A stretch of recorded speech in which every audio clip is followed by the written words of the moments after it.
So let's start with our motivation.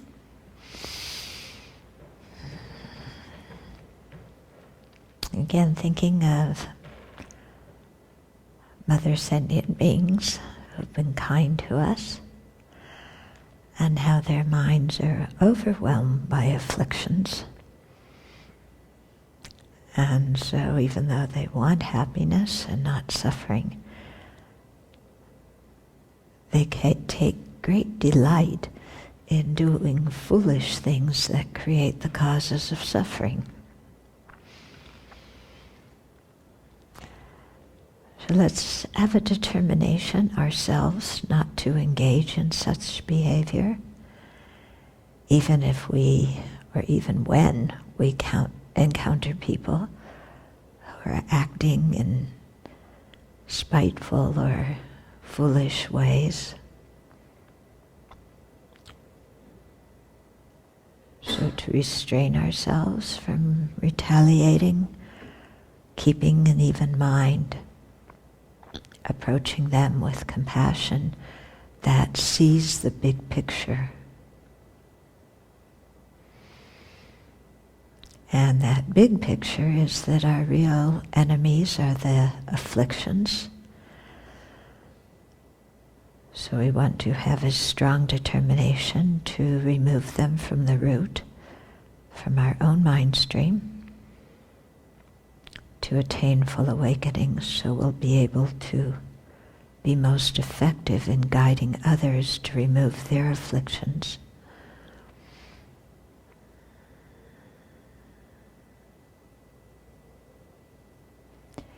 And so with this kind of motivation, then we will seek to realize emptiness, first conceptually, then directly,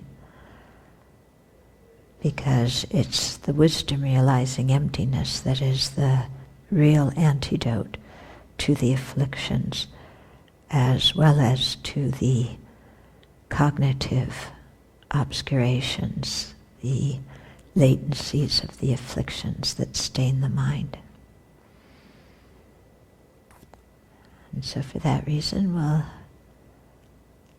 listen and learn about emptiness this evening.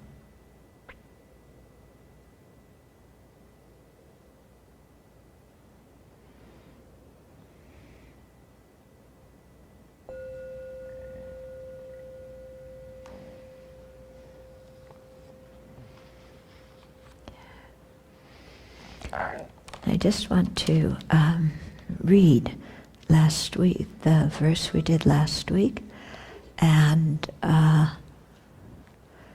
also somebody wrote in a question that I will answer in conjunction with that.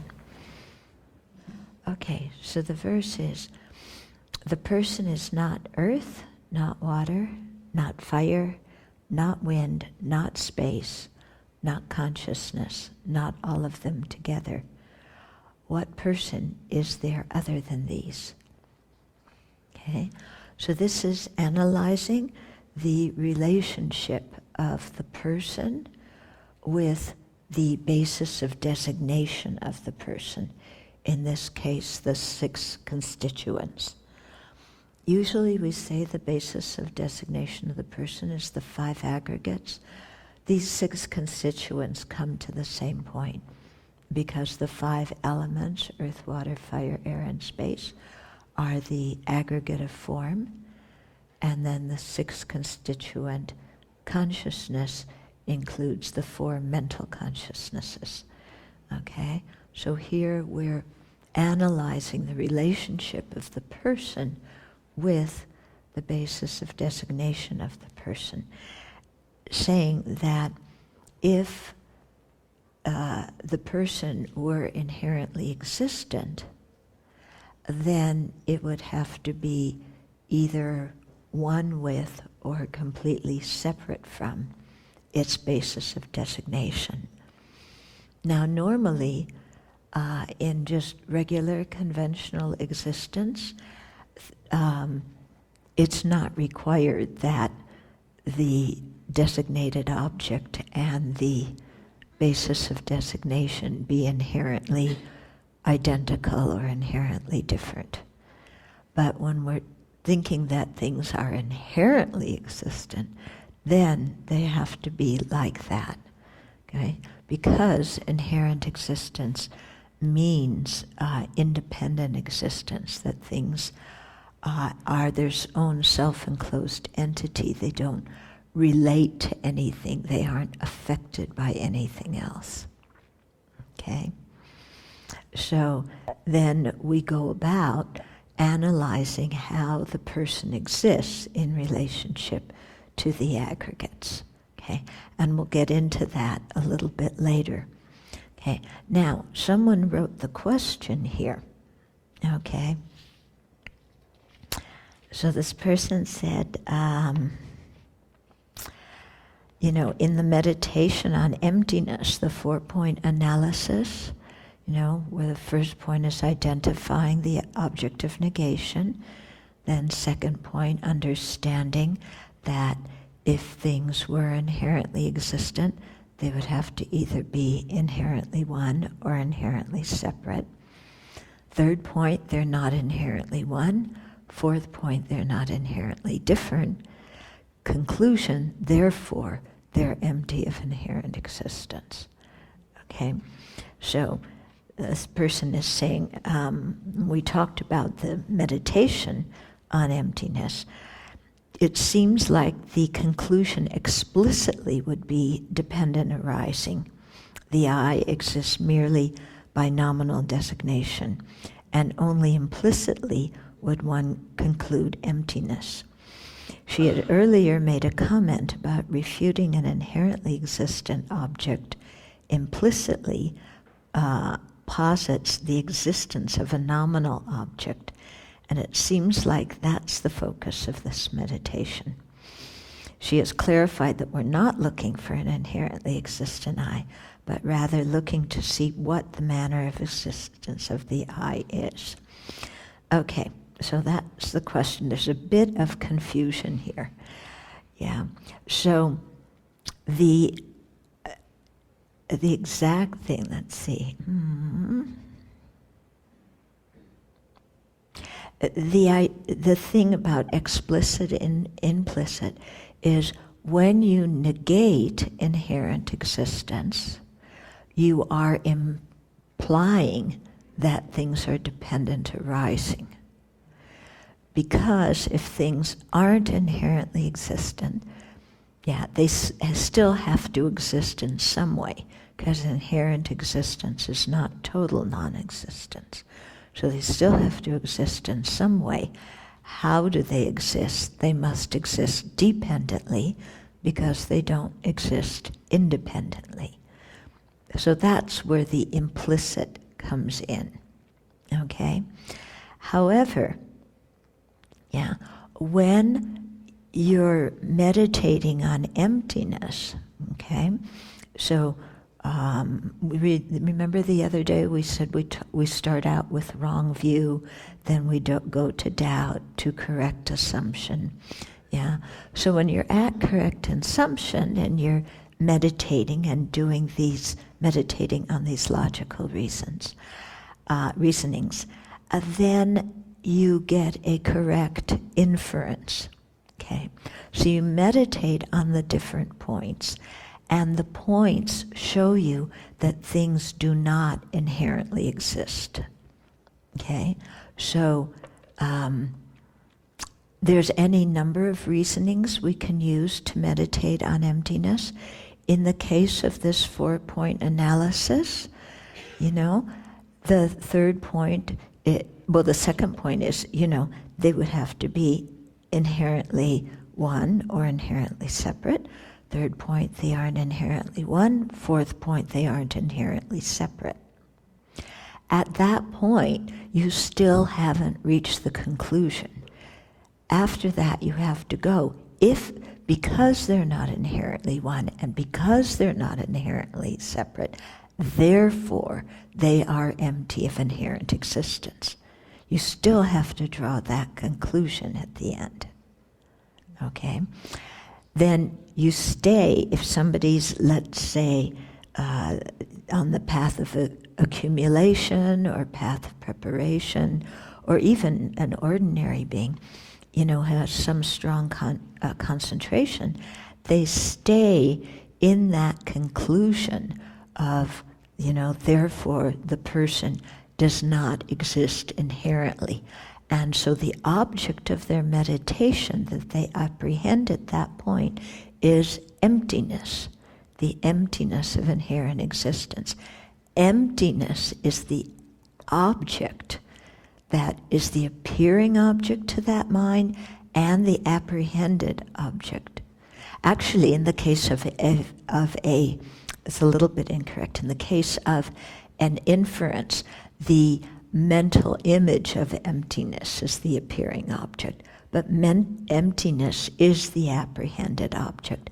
And so only that is appearing to the mind. Dependent arising is not appearing to the mind. The object that you were analyzing to see if it was truly existent or not does not appear to that mind. Okay, so you can't say that the explicit conclusion would be dependent arising. That's not the case. It's only emptiness. When you have a direct realization of emptiness, only emptiness is the appearing object. Only emptiness is the apprehended object. Yeah, the basis of designation does not appear. Because remember, when we say non-dual, there's a few different meanings of non-dual. One is there's no feeling of subject and object. The other is there's no appearance of conventional phenomena. So the basis of designation that is a conventional phenomena, the person, the table, whatever it is, does not appear to that mind. Yeah, and there's no appearance of inherent existence. So you are not apprehending dependent arising at that time. You are apprehending only emptiness. Okay? When somebody comes out of that meditative state, in that the meditative state is called meditative equipoise on emptiness. When you come out of that, that's called subsequent attainment. And during that time, somebody may do their regular activities, cleaning the house, cooking food. They may meditate on other subjects. They may study. They can do other dharma activities, prostrations, mandala offerings, whatever. During that time, when conventional objects again appear to that person, at the time that there's still kind of like a hangover from when you realized emptiness. They don't use that term. They said when it's a mind that is still under the influence of having realized emptiness, when it's a mind informed by that realization. But what it means is it's kind of like a hangover, because you realized emptiness, you came out of that, but the whole feeling of having realized emptiness is still there, and it's still affecting your mind, even though now your senses are operating. At that time, things will appear to you as being like an illusion. Okay, they are not an illusion. Yeah, because things that are illusion, don't really exist. But they are like an illusion in that they still appear truly existent, but they are not truly existent. So they have a false appearance. That's the meaning of like an illusion.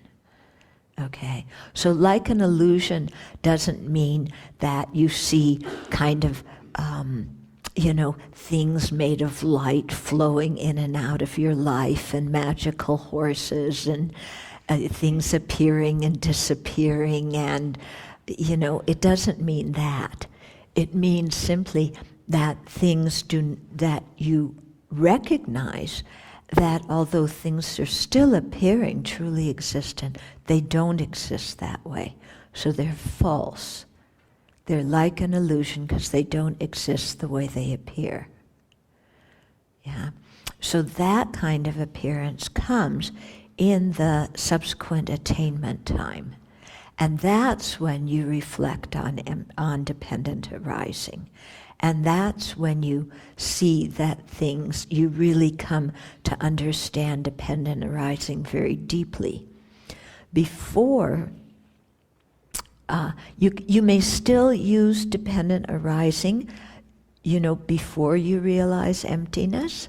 For example, the self does not inherently exist because it's a dependent arising. Yeah, so you still may use, let's say, causal dependence because the self depends on causes and conditions, or because the self depends on parts. So you may still use a reasoning of dependent arising. But once you get a good understanding of dependency, at the beginning of your meditation, then your object, you realize because it's dependent, therefore it must be empty. And then your object is emptiness. It's not dependent arising. Okay? Because the syllogism is, the self is empty because it depends on causes and conditions. So you see how it depends on causes and conditions. That's the first part of the syllogism, that the reason applies to the subject. Then you realize the pervasion of the syllogism. If it's dependently arising, therefore it's empty. At that point, you realize emptiness, and emptiness is what you're perceiving. You are no longer perceiving causal dependence or thinking about causal dependence, because your object is emptiness. Okay. Then when you come out of your meditation on emptiness and you're seeing things again, then they appear like illusions. And at that time you again contemplate dependency, and you really begin to see the dependency in a much deeper way because of having realized emptiness. And that's the time when you really get a deeper feeling for things being dependent on concept and term.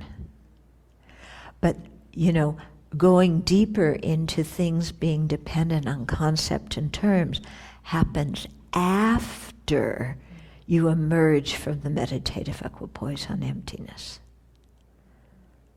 Okay? Yeah, so is that clear now? Yeah. So when you're meditating on emptiness, you may be searching, to see if the person is one with or same from the aggregates. You do not find the person as one or same with the aggregates. But the aggregates are not appearing to you when you focus on emptiness. It's not like you're appearing the aggregates are there and you know emptiness implicitly. That's what the Sautantrikas say. Yeah, but according to the Prasangikas, you perceive emptiness. You are only perceiving a non-affirming negation. You're not perceiving the aggregates. Yeah, because you can't, have the appearance of the aggregates and the appearance of the emptiness of the aggregates at the same time, because all of the consciousnesses except the meditative equipoise directly perceiving emptiness. In ordinary beings, all the other consciousnesses are mistaken because inherent existence appears to them. They don't necessarily grasp at it, but it appears. So you can't have the appearance of an inherently existent object when you're in direct realization of emptiness. Okay? So you see how we're always trying to find some way to hang on to something. Yeah. Well, the aggregates must still be there, and I'm just seeing there's no person inside the aggregates. No, because the aggregates are also empty.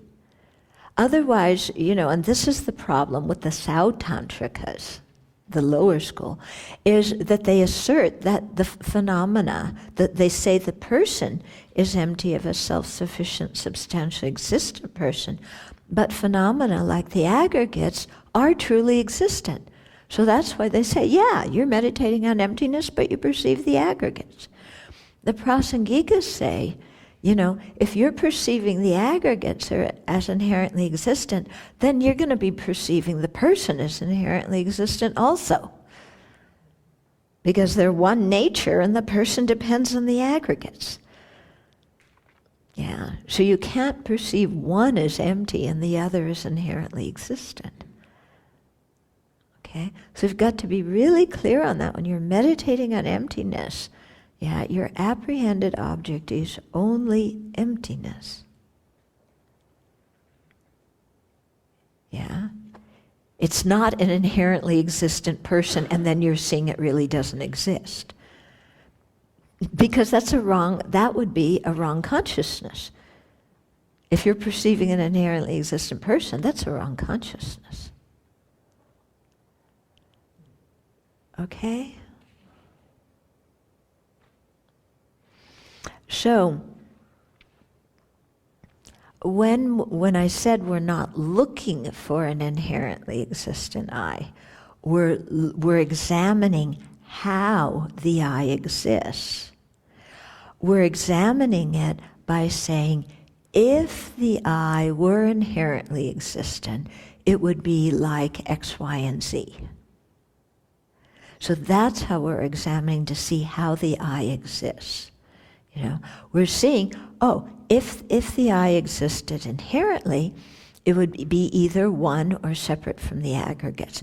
If it's one with the aggregates, then you have the problem of, since there's one I, you should only have one aggregate, or since there's 5 aggregates, there should be 5 people. Okay? So you're examining how the I exists. You're not looking for the inherently existent I. But in examining how the I exists, you're seeing that it can't be inherently one with the aggregates or inherently separate. Okay?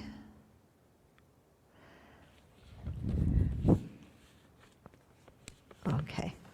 So the person who wrote this question, if it isn't clear, write another question. And I'll probably say the same thing again. Yes?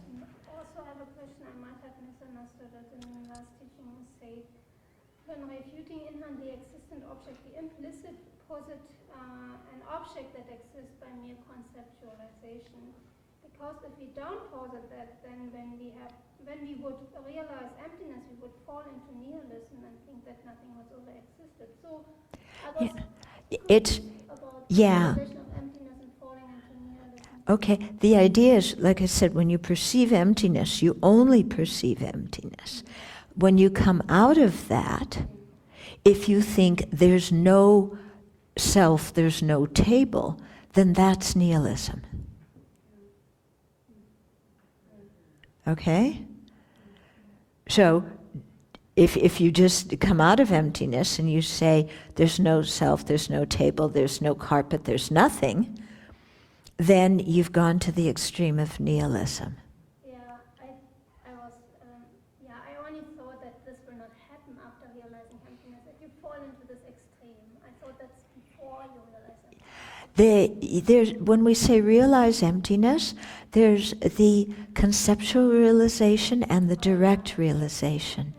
So this kind of problem doesn't happen after the direct one. It could happen, when you're still, I don't know if it would be after the conceptual one, or it could be while you're analyzing before you've had the conceptual one. I think it's more why when you're analyzing before you have the conceptual realization, that then you go, oh, nothing exists.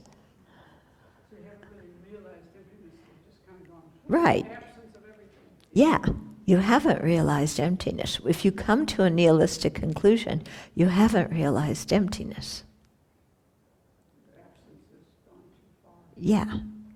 Yeah, so you don't have the view of the middle way. So when we talk of the view of the middle way, sometimes we think, okay, there's absolutism here, nihilism here, true existence here, total non-existence here. We add them together and divide in two, and that's the middle way, So, because that's the way we usually find the middle, you average them. Yeah, so it's somewhere between those two. Actually, emptiness and true dependent arising have nothing to do with either of those extremes. It's not the average. Middle way, it's not the middle between those two. It has nothing to do with either of those, because things are not empty and they're not non-existent. Okay? Yeah? Meditative buzz from having some equanimity focused on emptiness, is that a virtuous form of jigpa? Say that again? You mean like... Under the influence, after the meditative state, where you perceive emptiness, and maybe you're meditating on bodhicitta at that time? Is that what you're saying? No, I'm asking that hangover you were talking about. Yeah. Is that a virtuous form of jigpa? Oh, is that a virtuous form of jigpa? The explanation for why you're feeling that. Yeah, let me think just a second. The having happened of that wisdom. I don't think so. No, I don't think so. Yeah. Yeah. When we're meditating, so emptiness, and we establish the object of negation, and then we go through those 4 stages. Mm-hmm. And then you say we want to reach the conclusion of emptiness, and then that's the object, right? Mm-hmm. So, how do we get to direct? I mean, it just seems so intellectual. What's that taste of? That's what they say you can't describe in words. Okay, you've got to experience it. Yeah. I'll think some more about your question. Yeah. Uh-huh. Curious about meditation on emptiness. So, is it cannot be described in words, but is it like a feeling of seeing things as it is, and then it's just like space? Yeah, they often give the analogy of perceiving emptiness as being like perceiving space, okay? Because both of them are non-affirming negatives in the sense that neither one of them are positing some positive object to perceive. However, perceiving space and perceiving emptiness are different. Yeah. Okay, let's go on here, unless somebody had something important. Okay, so let's go on to verse 81. Okay, so verse 80 was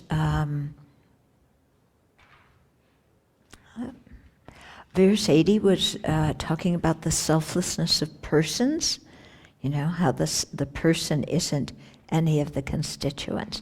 Now, verse 81 is talking about the selflessness. It's bringing us into the selflessness of phenomena. So it says, just as the person is not real due to being a composite of 6 constituents, so each constituent also is not real due to being a composite. Okay? So just as the person isn't real, meaning truly existent, because it is dependent on the six constituents. It is merely designated in dependence on the composite of the six constituents. Okay, here it says due to being a composite. It's more due to being designated in dependence on the composite of the six constituents.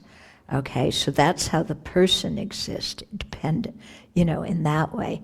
And that's why the person isn't truly existent. So too, each of the constituents is not truly existent because it depends on, it too is a composite of parts. Okay? So the thing about something being a composite of parts is the parts are not the object. Yeah? So if you have a car, you may have a lot of car parts, but none of the parts are the car. Yeah? Because, it's the wheel, the car, is the engine, the car, is the axle, the car. You go through all the parts. None of them are the car. Yeah. Then it's very tempting to say, well, the composite, the collection of the parts, is the car. You put all those parts together, and voila, you have a car. So it's very tempting to think that the collection is the car.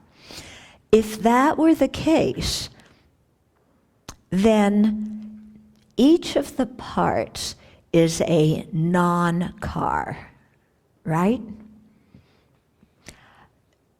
If you put together a lot of things that are non-cars, will you have a car?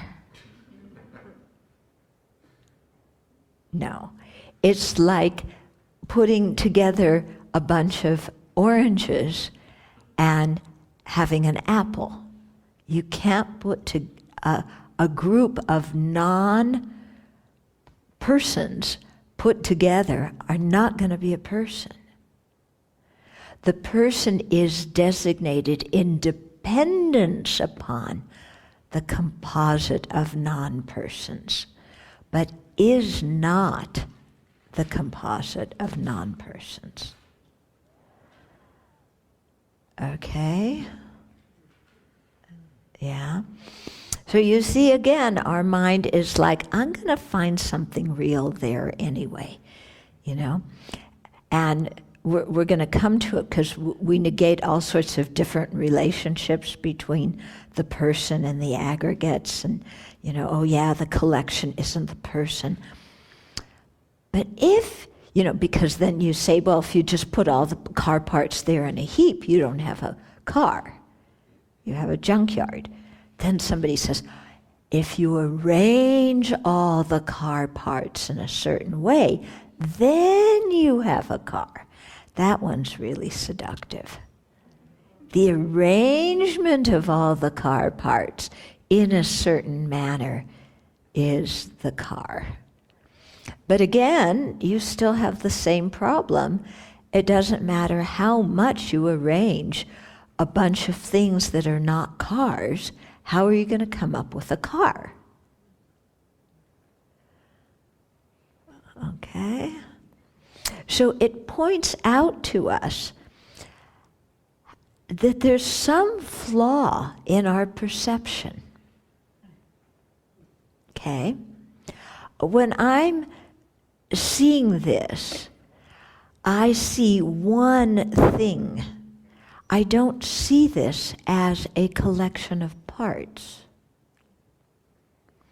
Yet it's a collection of parts, isn't it? I see it as one thing, and I know it's a thermos, so it seems like it has thermos nature all through. This whole thing has thermos nature. Yeah. But that's a problem. If I look at it like that, that's a problem, because this isn't one thing. If I go like this, which one is the thermos? Now we definitely have two things, don't we? Which one is the thermos? If somebody says, please give me the thermos, and you give them that, are they going to be happy? If you give them this, are they going to be happy? This can't function as a thermos. It can't keep things hot. There's no top on it. This alone is not a thermos.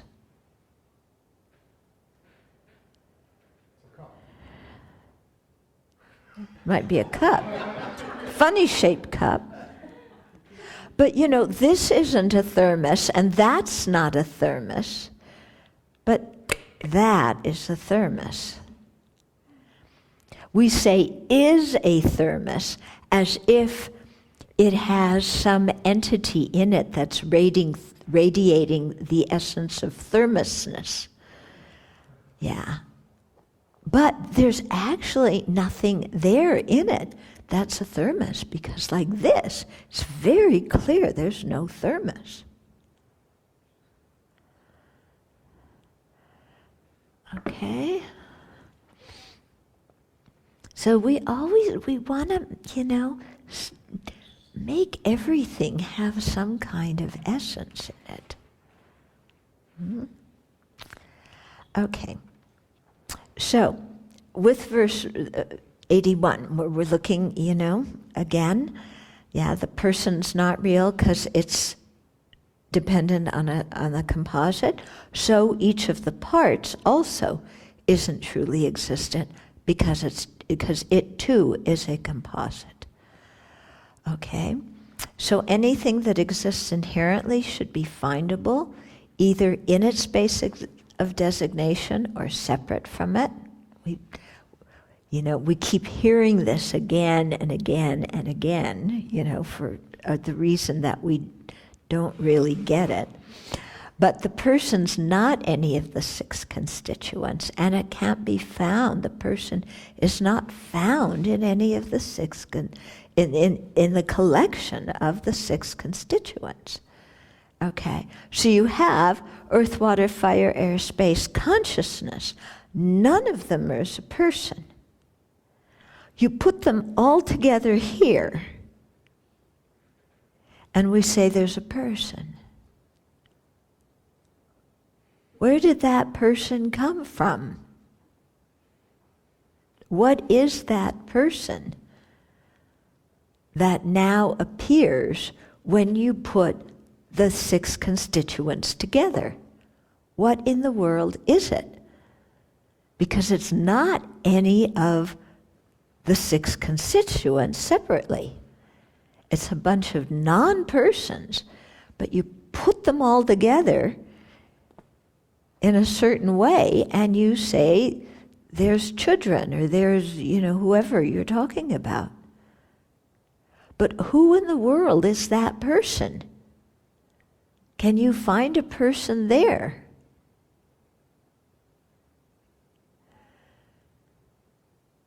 Yeah. You can't find a person there. There's nobody home. And yet, we feel like, by golly, there's a person with this kind of personality who exists in such and such a relationship with me, and they're very predictable, and I know who they are. And what are you going to point to as being that person?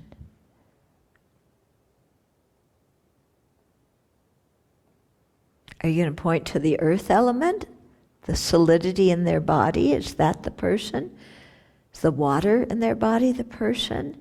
The fire? The wind? The space? The consciousness? Oh, maybe the consciousness is the person.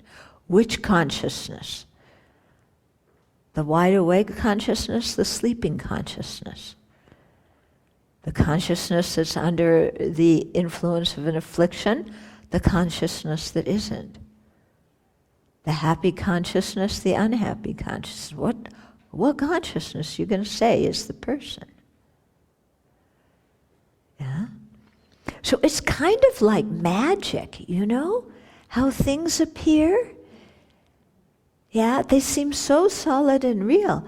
But when you do this kind of analysis, it's kind of like things, they kind of come out of nowhere. Yeah, you have a bunch of things that are not a plant, and you put them together and you get a plant. Isn't that like magic?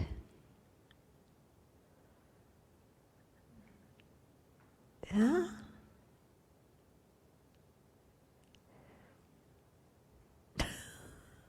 Just sit with it for a little bit. Think about it. Yeah. Okay.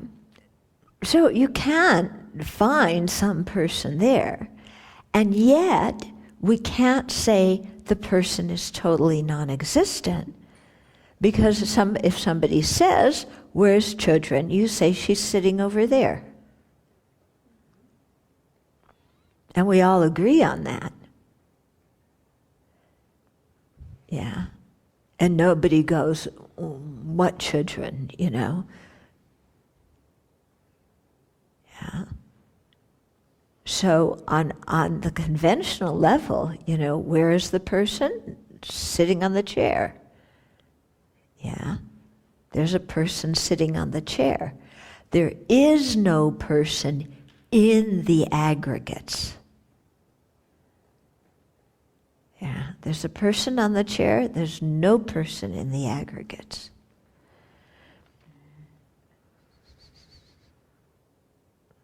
Yeah? You know, how can there be a person on the chair if there's no person in the aggregates? There's got to be somebody there. Otherwise, how can somebody be sitting on the chair? But then you go, well, if there's somebody sitting on the chair, tell me who it is, what it is. What are you going to point to as being the person? You can't point to anything. Okay? So the person is not non-existent, because it depends on the composite of the 6 constituents. And it depends on the mind that conceives and gives it a designation. Okay? So something that exists by being merely designated by conception cannot inherently exist. Those two things are contradictory. Being inherently existent and existent dependent on being designated by conception. Yeah, something cannot be both of those. Yeah. But when we say, how do things exist, there's only 2 choices. Either they exist inherently or they exist by being designated by conception. Yeah, so if it isn't one, it's got to be the other. Okay? So something that exists by being merely designated by conception cannot exist inherently, because inherently existent things would have their own independent essence. And something that exists by being merely designated by conception doesn't have its own essence because it's designated by conception. If something had its own essence, we wouldn't need to designate it. We would already know that that's what it is. And that's why, you know, when we look at this, we say there's a thermos. You know, we don't think, oh, thermos is just the name designated on this object. We think, oh, there's a thermos in there. Yeah. And so that's why we say that inherent existence appears to our senses, and then so easily we grasp that inherent existence. We assent to that appearance. Okay? I mean, does this appear to you as if it's designated by conception? No, of course not. We look at this and say, this is a thermos, whether I call it a thermos or not. don't we? Yeah. Or we think this is a thermos, whether we all agree that it functions as we've assigned the definition of the sound thermos to mean. Yeah, but not either of those, okay? So having refuted the inherent existence of the person, lest we then think that the constituent parts of the person exist inherently, then Nagarjuna now turns to saying, no, not even the constituents inherently exist. Okay, so he uses the same reasoning to disprove the inherent existence of the constituents that he used in proving the non-inherent existence of the person, okay? So just as the person exists by being merely designated in dependence on its designation, the 6 constituents, so does each constituent exist by being merely designated in dependence on its collection of parts. Just as the person, is empty of inherent existence because it is neither one nor separate from its basis of designation, so too are each of the parts of the person not inherently existent because they're dependent on their bases of the collection of parts of their basis of designation. Okay? Or because they're not, so too each of the parts isn't inherently existent because it's neither one nor separate from the things that compose it, from its basis of designation. Okay? So the earth element doesn't exist inherently because it arises depending on the collection of its parts. Yet the earth element cannot be found in any of the parts individually, nor can it be found separate from the parts. So you see the same kind of reasoning. Yeah. So this reasoning of not being identical or separate, of not being one or many, in relationship to the parts, can be used for any object when we're analyzing how it exists. Okay, now verse 82, we're going to get into a little bit more here, the selflessness of the person. This gets really kind of juicy in here. Okay, so the verse reads, the aggregates are not the self, nor do they exist in the self, nor is the self in the aggregates. But without them, the self cannot exist. And the self and aggregates are not mixed like fire and fuel. Therefore, how could the self exist? Okay, so here when we're talking about self, we're referring to the person. Sometimes when we use the word self, it means inherent existence, like when we say self-grasping or selflessness of person, something like that. Okay, so here we're analyzing the relationship between the person and the aggregates. And Nagarjuna also does this in chapter 2 of his seminal treatise on the middle way, where he examines how the Tathagata exists. So it's very skillful how he examines how the Tathagata exists, because people really grasp at the Buddha as inherently existent. There's an inherently existent Tathagata. And then Nagarjuna goes, whoop, can't find it. Yeah? Okay. So, the self that is being negated is the conceived object and the apprehended object of the self-grasping. Here, self-grasping. Here, self means inherent existence when we talk about self-grasping. Okay? So the self that is negated, yeah, is the conceived object and the apprehended object of the self-grasping.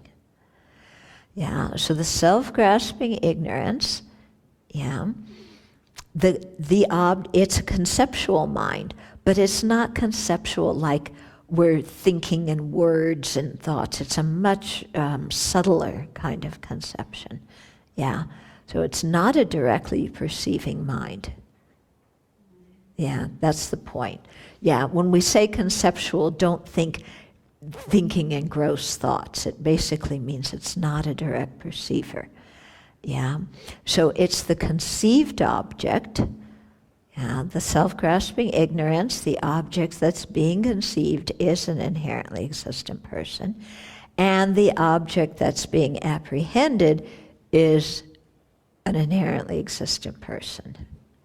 You know, what's being apprehended is an inherently existent person. However, that inherently existent person does not exist, and that's why self-grasping is an erroneous consciousness. Because, you know, what it thinks, what it's conceiving, what it's apprehending does not exist. Yeah, so actually, you know, when we're angry, when we're filled with attachment or some strong emotion or whatever, we are not perceiving reality. Because we're grasping at whatever object our emotion is towards as having its own essence inherently there. Yeah. But boy, when we're angry, we don't think, I'm not perceiving reality. Yeah. We're very sure we're perceiving reality in many different ways. Not only that the person we're mad at is inherently existent, but also we're sure that the way we're perceiving them is the correct way. That they really are a jerk from their own side. Yeah. Permanently, always, irredeemably. Yeah, everybody else would agree with us. Yeah, so forever and ever that person is a jerk. Yeah, that's the way we perceive them, right? When you're mad at somebody? Yeah, thoroughly, inside out, every molecule of them, you know, is a jerk. And our perception of them as a jerk is a correct perceiver. And anybody who likes this guy has a wrong consciousness. Because my perception is right, my conception is right, okay?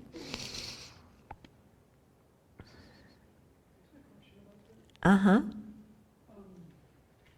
That, we're all kind of laughing because we're familiar with this. Mm-hmm. We can watch our mind in retrospect do that, and we can see what we were seeing and see how off base it was. Mm-hmm. So I'm wondering, is that the same process that we need to be able to recognize in order to bring up the object of negation? Yeah. It's very similar in the sense that when we're angry, we, you know, we start with recognizing that our mind is, you know, exaggerating the negativity of the person. That already is a big stretch for us, isn't it? Yeah. Yeah, in the moment, it's a very big stretch. So similarly, realizing that that person is not an inherently existent person is even a bigger stretch for us.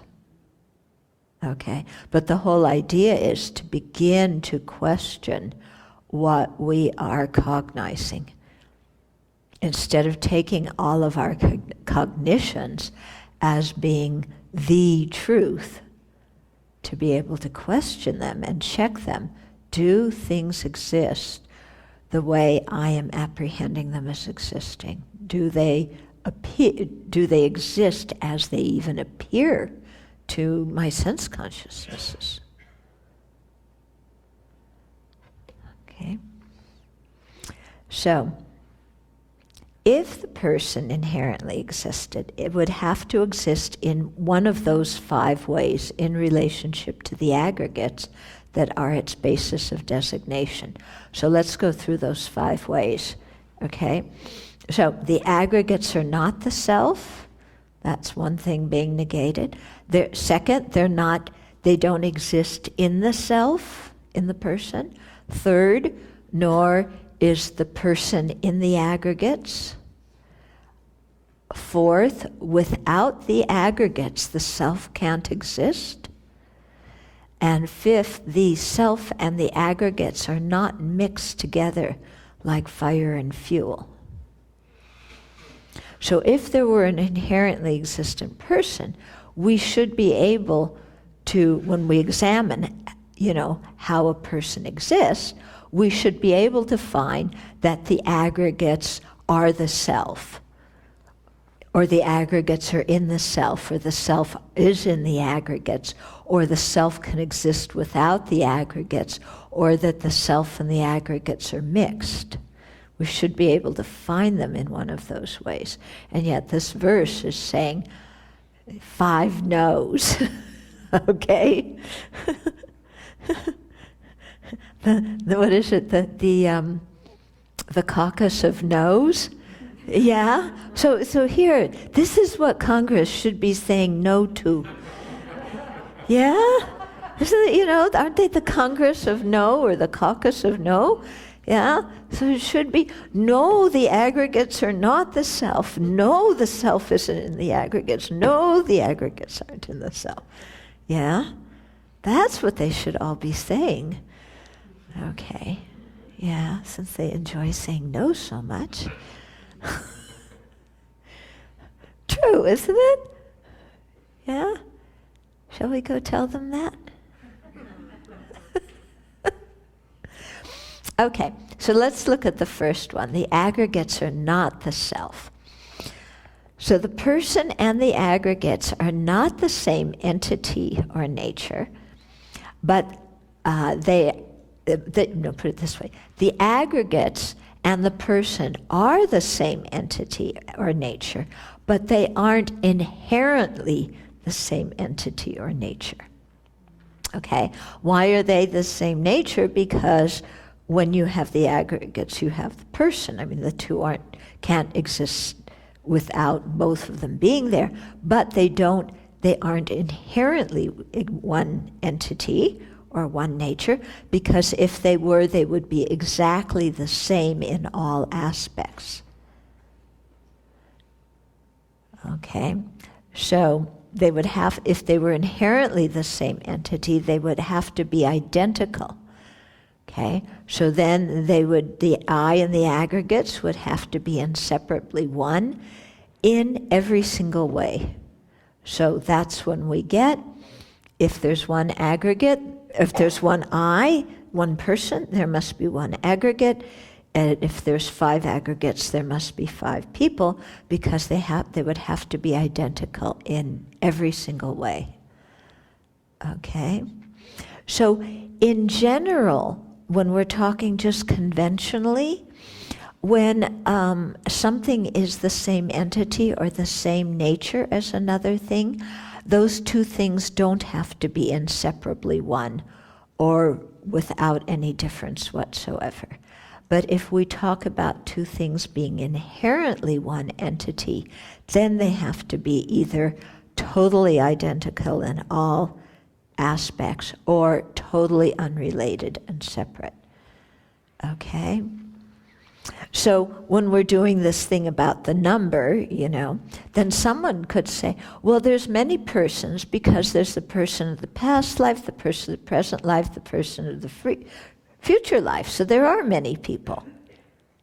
Yeah, so the self can be, that can be inherently existent. But this analysis is just looking at one particular moment, So when you're looking at the aggregates that exist right now, we're analyzing them, not in relationship to the past and the future and things like that. Okay? So are there 5 persons at this moment, because there's 5 aggregates, Or is there one aggregate at this moment because there's one person?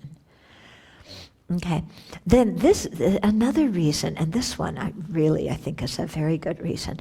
If the self and the aggregates were inherently one and the same, then asserting the existence of the person would be totally useless, because the person is exactly the same as one of the aggregates.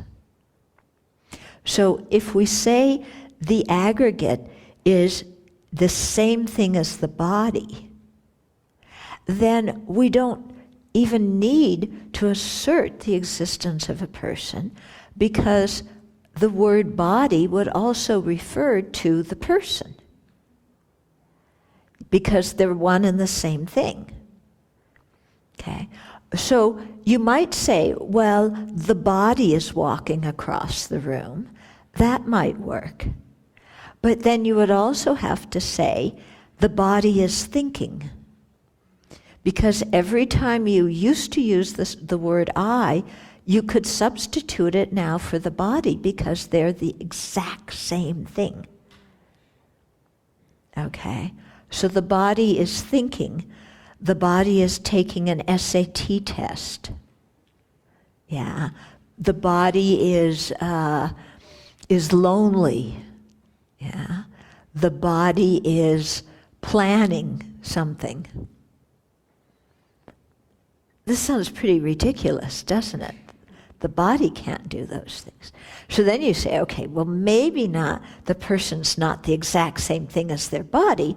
Maybe they're the exact same thing as their mind. Then, if that's the case, then still you don't need the word I, because the word mine would fit in every case where we normally use the word I.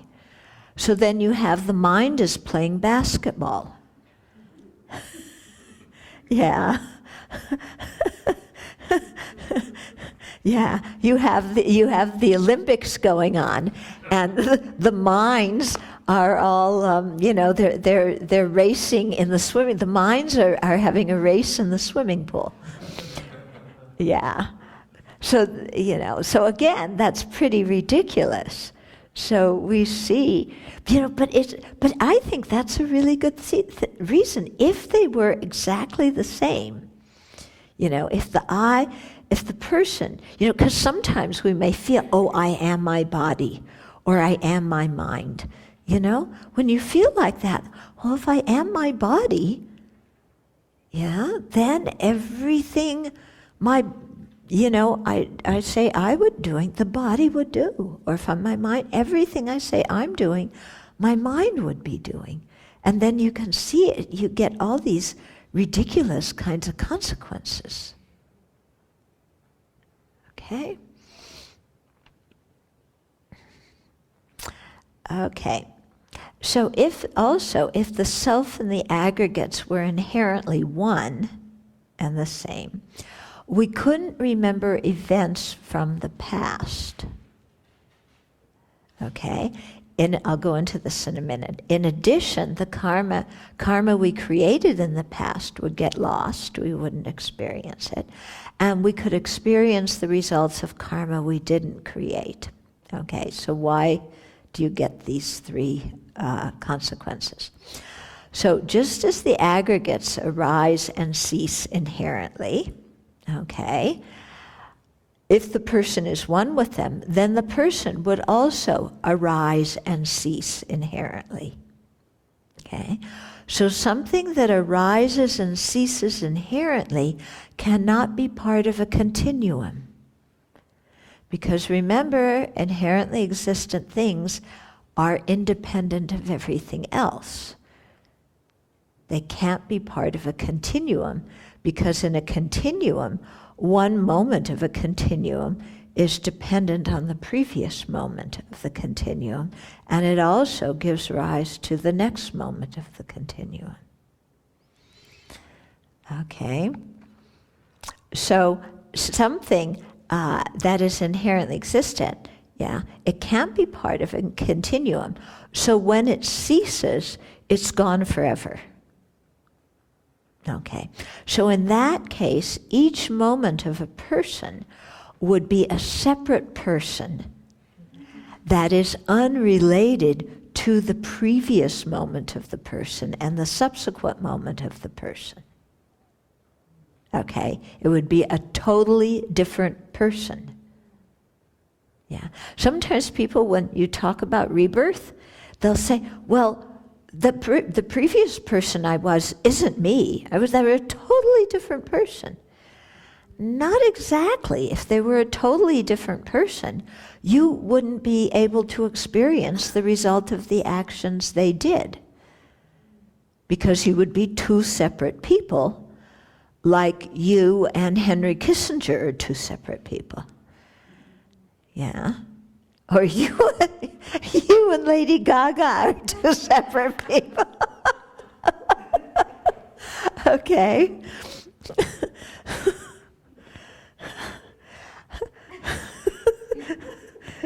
Who gave her that name?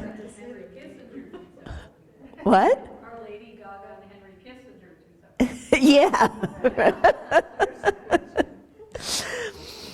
Okay. So something that's inherent, yes, so each moment of the person would be a separate person, unrelated to the previous or the subsequent moments of the person. If the person of each moment of our continuum were inherently separate from all the other moments, then we could not remember what we did in the past. Because who we are today would be an entirely different person than who we were yesterday. So we could not remember what the person of yesterday did, because we would be an entirely different person. Yeah? Also, the person of yesterday who did certain karmic actions, their actions would get lost because they would become completely non-existent when they ceased. So they would do all this, create all these actions, and their actions would have no result because they ceased. Okay? Or you could say, when the person of yesterday ceases and it's a totally different person of today that arises, then the actions the person of yesterday created, the results of those actions could not be experienced by the person of today, because they're two separate people. Okay? So the person who took the SAT test yesterday could not be the person who passed. It would be an entirely different person than the person who passed the SAT test today. Yeah. Which would mean that you would be forever taking SAT tests because you could never pass them. Okay. Yeah. In addition, if you said, well, today's person could still experience the result of the actions yesterday's person did, even though yesterday's person was a totally different person, then today's person could equally experience the reactions, the result of the actions that Lady Gaga did yesterday, because she's equally a totally different person from the person we were yesterday. Okay? So then you get these crazy things, You can't remember from one day to the next, and it's not just due to old age this time. It's due to inherent existence. What you do yesterday, what you did yesterday would have no effect on what you did today. Yeah? So getting a good night's sleep last night would not make you feel well rested this morning, because you would be two different people. Yeah? Or if you still say that today's person can, experience the result of what yesterday's person did, since yesterday's person is an entirely different person than who you are today, then, Henry Kissinger, John Boehner, Saddam Hussein, Hillary Clinton, you could experience the results of their karma too, because they are equally, totally different persons. So you see, it all becomes nonsense. Yeah, when you try and look, yeah, with reasoning and examine, is it possible for something to exist inherently? All you come up with is these crazy kind of consequences that can't possibly exist. Okay, so you just have to assume from that there's no inherent existence. Yeah, because there's no way to say things inherently exist and still have stuff make sense. Everything just becomes stupidagio. Okay? So, we'll stop here. Yeah. When I have strong reaction like anger and action, we see I'm not perceiving reality as it is. You When I have strong anger or attachment, I am not seeing reality. Yes, it is. Yeah. What is the difference of now listening to your teaching? What is the difference of what? Now I'm listening To your teachings, yeah. It's, I'm having, I don't know, my heart just opens. Mm-hmm. But I'm not perceiving reality. What is Yeah. Is it virtuous? It's versus non-virtuous? Like what? Yeah. Well, when you listen to teachings and then your mind is saying, oh yeah, that makes sense. Yeah, that makes sense. Then you're going towards, you're no longer stuck in wrong consciousnesses. Now you're into correct assumptions. And you're going, oh yeah, I can kind of follow that reasoning. That makes sense. And then, of course, inside you feel completely differently. Yeah? Because when you're sitting there, when you're angry, and it's like, this guy is an inherently existent jerk, and I'm inherently existent, right? You know, the mind's... Yeah, the guy, you know, the mind is very unhappy at that moment. Yeah, when you think, oh yeah, I'm listening to a Dharma teaching, that's kind of making sense, I'm getting it. Yeah, your mind is more open, it's happier. And that in itself proves that you aren't inherently existent. Because if you were inherently existent, your attitudes, your moods could never change.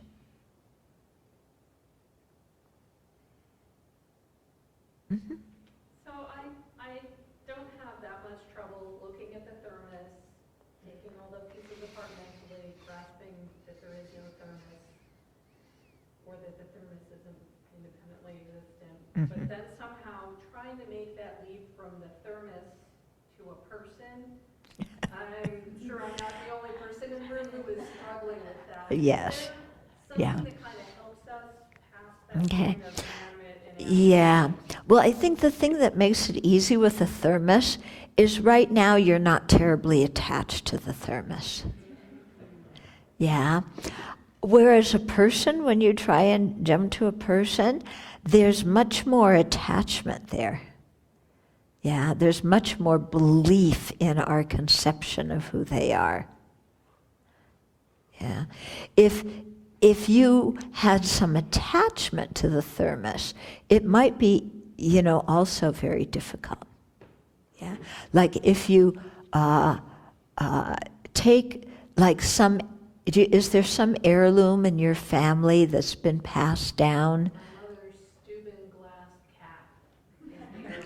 Okay, so the Steuben It's a glass making. yeah, so it's a glass cat, okay, that's been in the family for generations, yeah? Okay, so if that cat got broken, would you have some feelings about it? Yeah.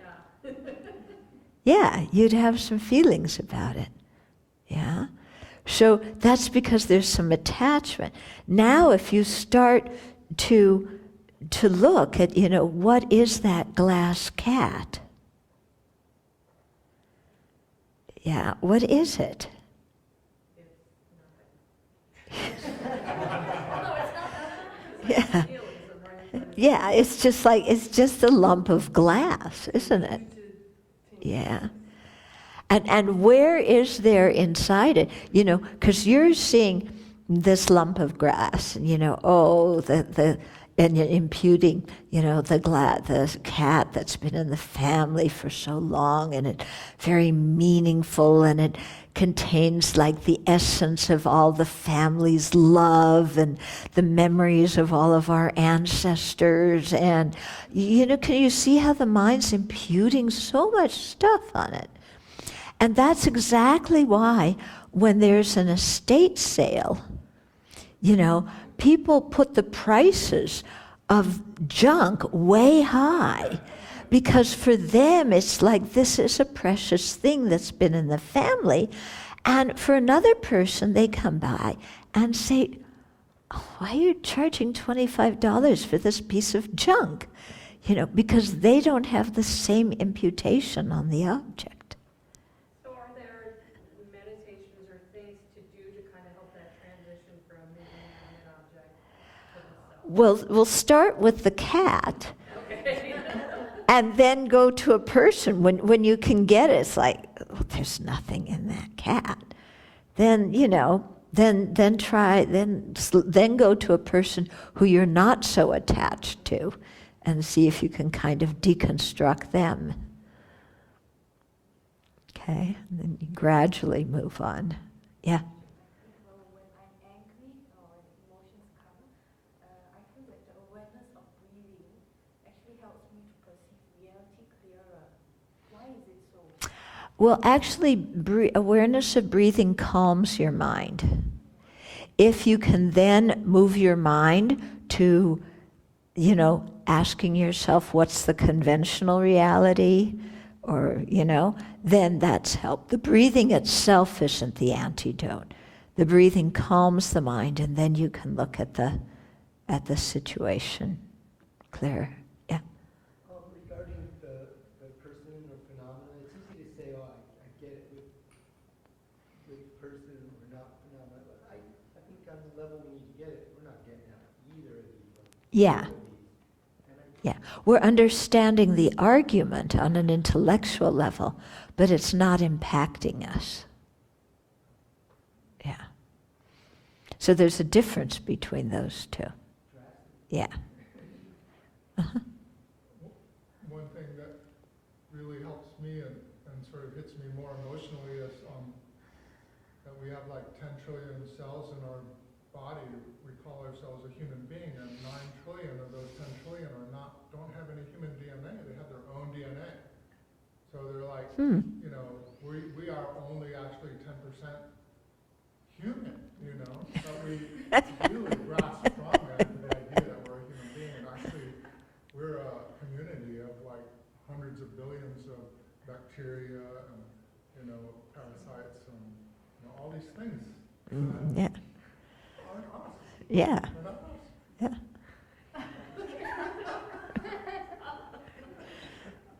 Uh-huh. I also find it's helpful to be born in this age Mm-hmm. because we've got electron microscopes. And when we take thermoses and people and we look at them under electron microscopes, it's mostly empty space. Mm-hmm. And so that gives some. I felt a little unnerved earlier today when you went through all of that. I was like, man, you get to a place where all of a sudden you're feeling a little edgy about that. Mm-hmm. That's good. It means it's having an effect. But certainly living now in 2015 as opposed to living in like 1015. Yeah. At least there's some things you can look at and go, all right. Yeah.